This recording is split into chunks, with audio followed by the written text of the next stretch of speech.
The path of true strength. Biblical motivation. A wake-up call. Look around you. What kind of men do you see? Do you see warriors, protectors, leaders, or do you see lost souls drifting through life, numbing their minds with entertainment, filling their bellies without thought, and chasing fleeting pleasures?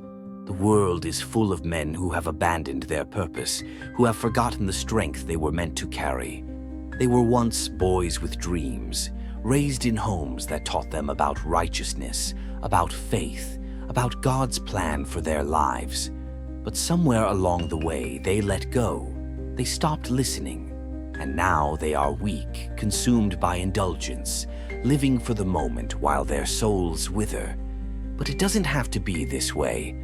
Some men choose a different path. The path of discipline, the path of purpose, the path of true strength. And today we are going to talk about how you can walk that path. The fall of modern man. Let's be honest, the modern world does not create strong men. It creates comfort seekers. It encourages indulgence.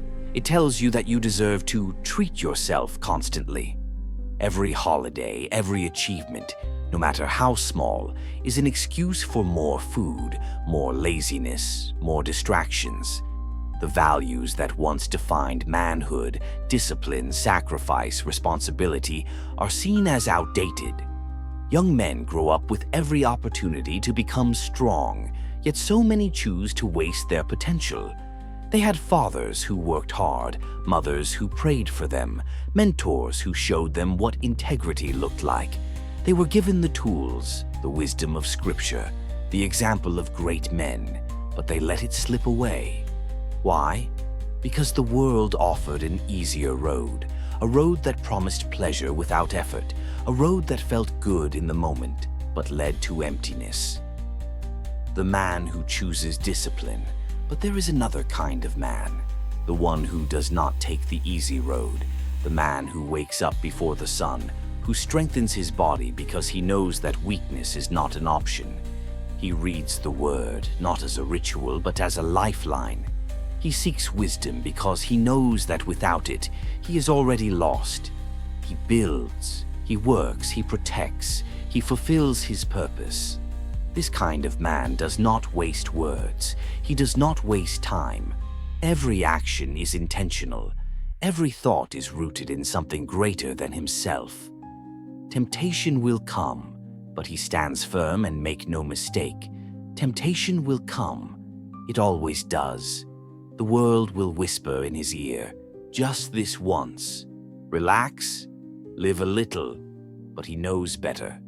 Because he has seen what happens to men who give in. He has seen their sunken eyes, their broken bodies, their regret, and he refuses to follow that path. He does not bow to his desires. He masters them. While the world calls it fun, he calls it slavery, to food, to distractions, to pleasures that corrode the soul. Real-life examples of true strength. Consider the story of a man who lost everything. His job, his home, his family. But instead of falling into despair, he turned to God. He embraced discipline. He worked tirelessly, not just to rebuild his life, but to become the man he was always meant to be. Now he mentors young men, teaching them the strength that comes from faith and perseverance. Or think of the soldier who faced years of war, who saw his friends fall, who carried burdens most of us cannot imagine. But he did not break, because he had something stronger than fear. He had faith. Or even the father who wakes up every day at dawn, works long hours and still finds time to teach his children, to lead them in prayer, to show them what it means to be a man of integrity. These men do not live for themselves, they live for something greater. The future reveals the truth. The world may laugh at men of discipline. They may call them rigid, old-fashioned, too serious, but time will tell the truth.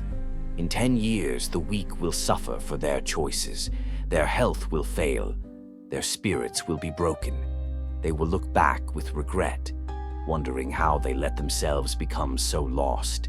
And then they will see him, the man who stood strong, the man who did not give in, the man who chose God over comfort, discipline over indulgence. And they will wonder, how did he do it? How did he remain unshaken when the rest fell apart?